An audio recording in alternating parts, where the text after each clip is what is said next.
Hi, my name is Claire Solu-Burd, and I'm a licensed social worker.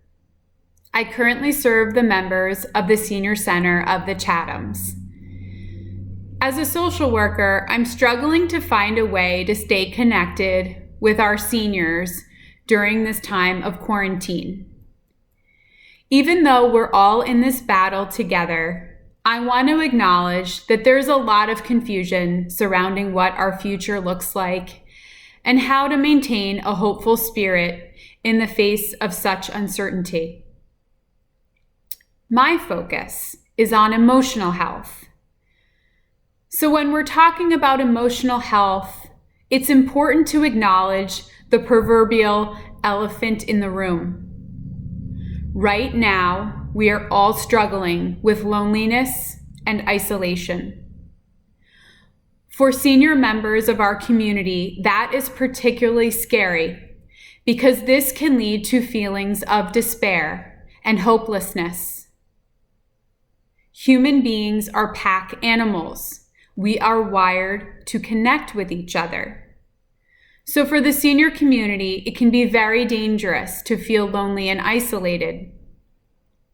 We are all used to our routines of taking classes, attending social gatherings, seeing friends and family, and being able to chat with our neighbors on our walk around the neighborhood. This time of quarantine means an abrupt halt to all of these important connections. I want to honor the struggle that you are all feeling.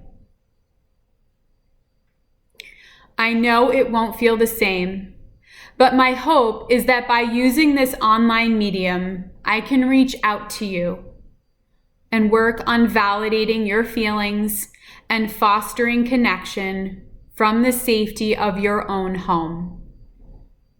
So for the next few minutes, I want you to find a comfortable chair and connect with your inner strength.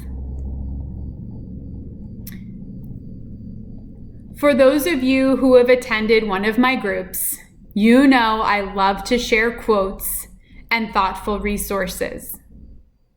When I think of inner strength, two words come to mind. The first word being courage. The second word being resilience. I see these two as important ingredients to getting through this time. I invite you to ponder this quote by Marianne Radmacher. She says, "Courage doesn't always roar. Sometimes courage is that quiet voice at the end of the day saying, 'I will try again tomorrow.'" Right now, the world is asking for all of us to be courageous. For essential workers, their contribution is a roar.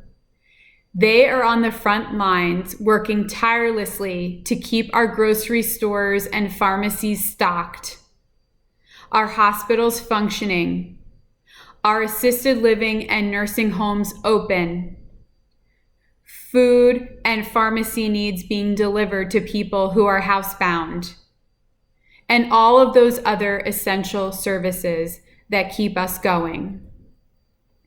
But for everyone else, courage is a quiet voice.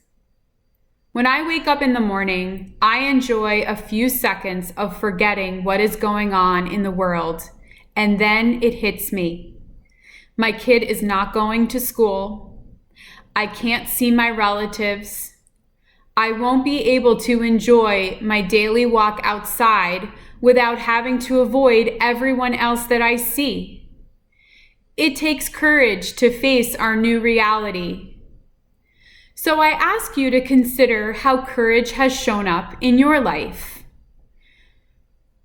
Were there times when you were asked to be on the front lines of a crisis or a war? How did you survive? How does it feel now to know that courage requires us to sacrifice connection and togetherness? How does it feel when you wake up in the morning?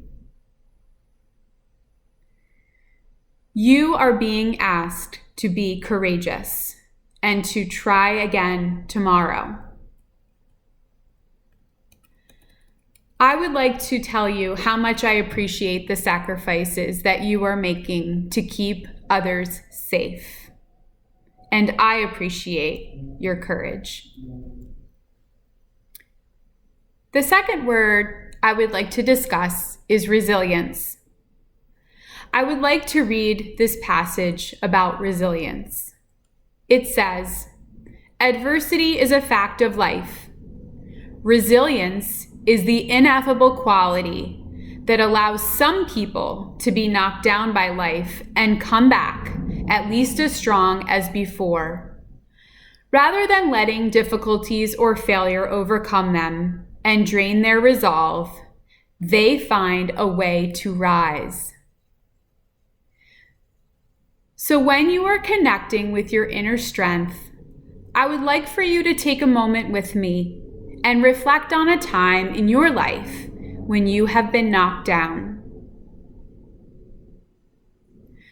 When you are thinking about that experience, reflect on how you got through. Think about how long it took for you to recover. What inner resources and character traits did you use to overcome those challenges? I believe when we are looking at the current challenge that we are experiencing, we can start to realize that we have been resilient in the past. And despite the overwhelming fear and sadness that we may feel, we have evidence in our own lives that have proven how resilient we can be, as individuals and as a country. I am in awe of the strength of our community and how we have all come together. It's through our resilience and daily sacrifices that we show courage. I hope that we can be there for each other in this virtual space. My intention is to create one short video each week to help provide support and foster connection.